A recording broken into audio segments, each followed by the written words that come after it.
King David, a name etched in legend, a warrior, a poet, a king.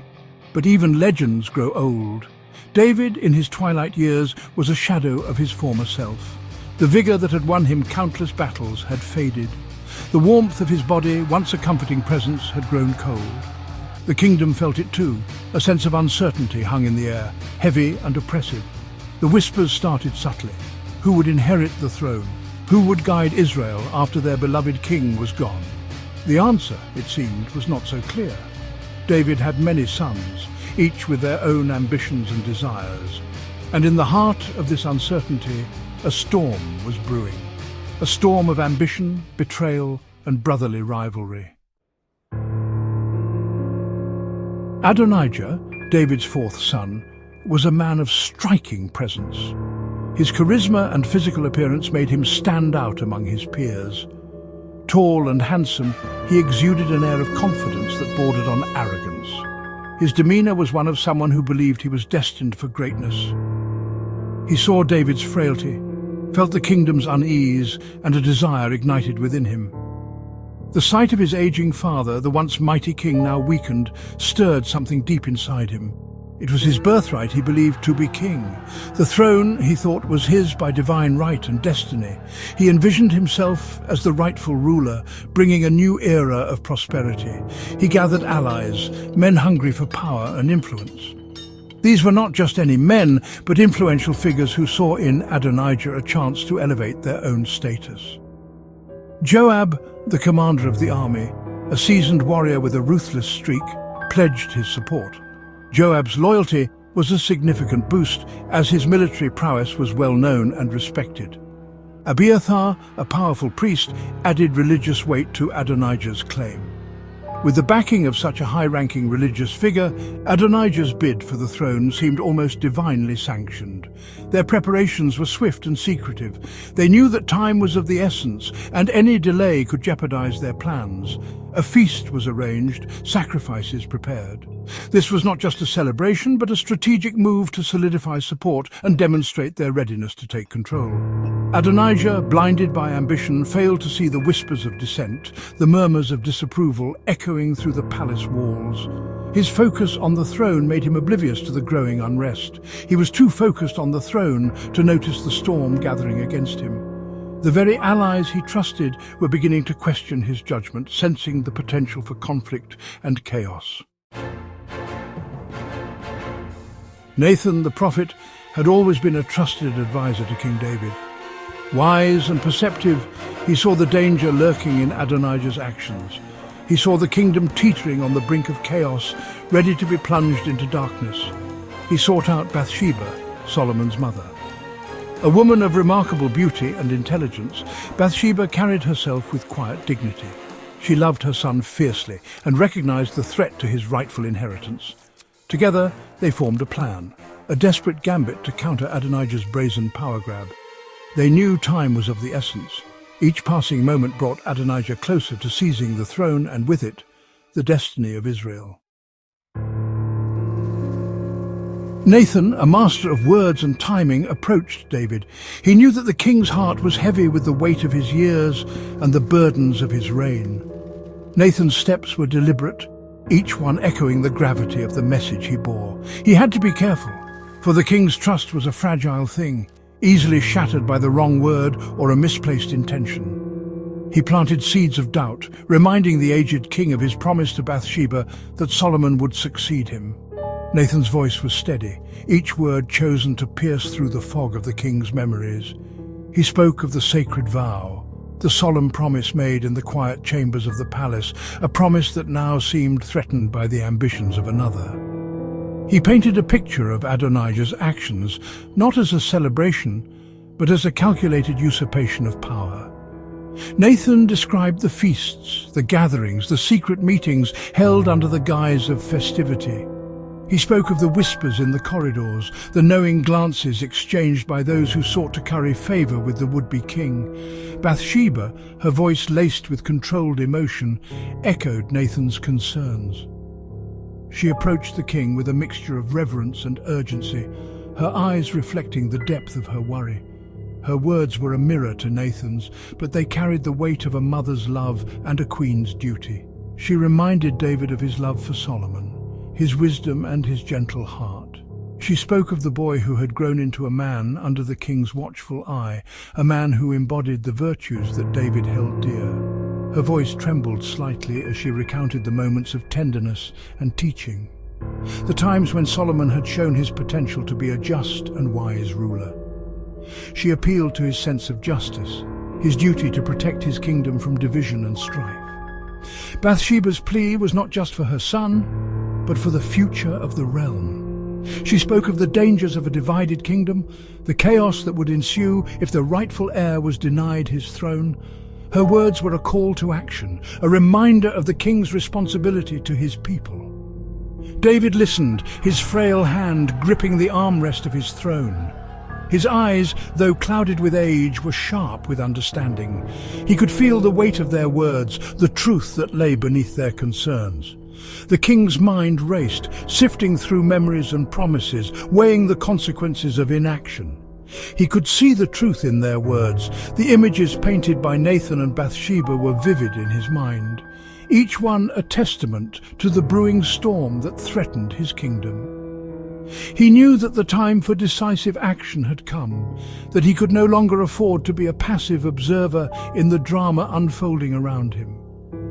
Adonijah, in his haste, had shown his true colours, his ambition overriding any sense of loyalty or honour. The young prince's actions were a stark contrast to the values that David had tried to instill in his children. Adonijah's ambition was a dangerous thing, a force that could tear the kingdom apart if left unchecked. David, despite his weakened state, was no fool. He had seen the rise and fall of many, had navigated the treacherous waters of power and politics for decades. His body may have been frail, but his mind was as sharp as ever. He knew what needed to be done to secure the future of his kingdom. He would not let his kingdom be torn apart. With a resolve that belied his physical weakness, David made his decision. He would act to ensure that Solomon, the rightful heir, would ascend to the throne. The king's duty was clear, and he would fulfill it no matter the cost. Section 5. The lioness protects her cub. David summoned his most trusted advisors, Zadok the priest, a man of unwavering faith, and Benaiah, a mighty warrior fiercely loyal to David, stood ready to fulfill the king's command.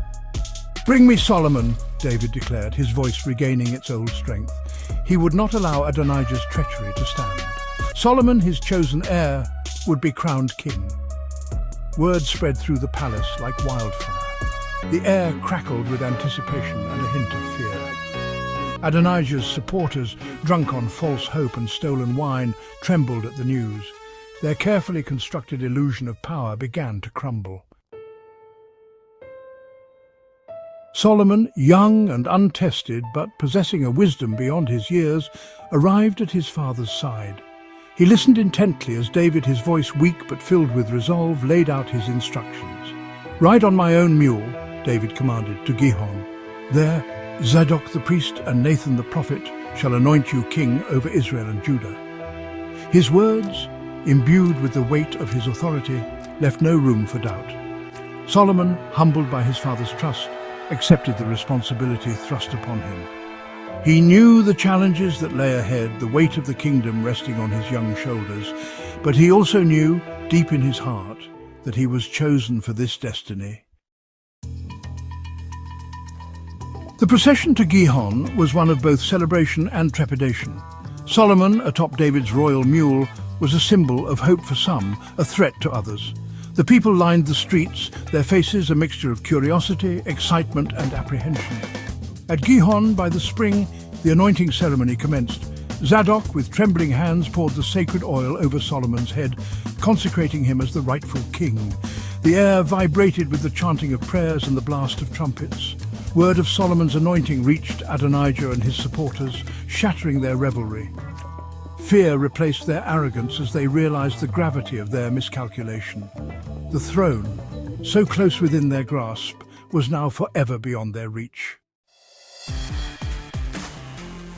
Panic gripped Adonijah's followers. The guests, sensing the shift in power, began to disperse like leaves scattered by the wind. Their promises of loyalty, offered so freely just moments ago, evaporated into thin air. Adonijah, stripped of his illusions, fled to the sanctuary of the tabernacle, clinging to the horns of the altar in a desperate plea for mercy. His ambition had brought him to the brink of power, only to leave him trembling in fear. The news of Adonijah's actions reached Solomon. He, in his wisdom, understood the delicate balance of power. He offered his brother clemency for now. If he shows himself a worthy man, Solomon declared, not a hair of his head will fall to the ground. With Solomon's ascension to the throne, peace returned to the kingdom. The people of Israel, who had long endured the trials and tribulations of a turbulent era, now looked forward to a time of stability and growth. Solomon's wisdom and fairness were renowned, and his subjects believed that under his rule, justice would prevail and prosperity would flourish. David's final days were spent in the comforting knowledge that his legacy, his beloved Israel, was in capable hands. Surrounded by his family and loyal followers, he imparted his final words of wisdom to Solomon, ensuring that the values and principles he held dear would continue to guide the kingdom. His heart was at peace, knowing that his son would carry forward the torch of leadership with honor and integrity. He died content, his life's journey complete. The kingdom mourned the loss of a great leader, but they also celebrated the dawn of a new era under Solomon's reign. The burial ceremony was a solemn yet hopeful occasion, marking the end of one chapter and the beginning of another. Solomon, guided by his father's wisdom and his own innate understanding, would lead Israel into a golden age of peace and prosperity. His reign was marked by significant achievements in governance, trade and culture. He established strong alliances with neighboring nations, ensuring the security and economic growth of Israel. His court became a center of learning and innovation, attracting scholars and artisans from far and wide. He would build the temple, a testament to his faith and a symbol of unity for his people. The construction of the temple was a monumental task, involving thousands of workers and the finest materials. It stood as a beacon of spiritual devotion and a place where the people of Israel could come together to worship and find solace. The events surrounding Solomon's rise to power serve as a timeless reminder of the complexities of human ambition and the enduring power of divine will. His journey to the throne was fraught with challenges and opposition, yet he remained steadfast in his faith and purpose. The intricate dance of political maneuvering and divine intervention shaped his path, illustrating the delicate balance between human effort and divine destiny. It is a story of intrigue and betrayal, of loyalty and courage, and ultimately of a kingdom's destiny shaped by the will of God. The legacy of Solomon's reign is a testament to the power of faith, wisdom, and the unwavering belief in a higher purpose. His story continues to inspire and remind us that in the grand tapestry of history, the will of God prevails.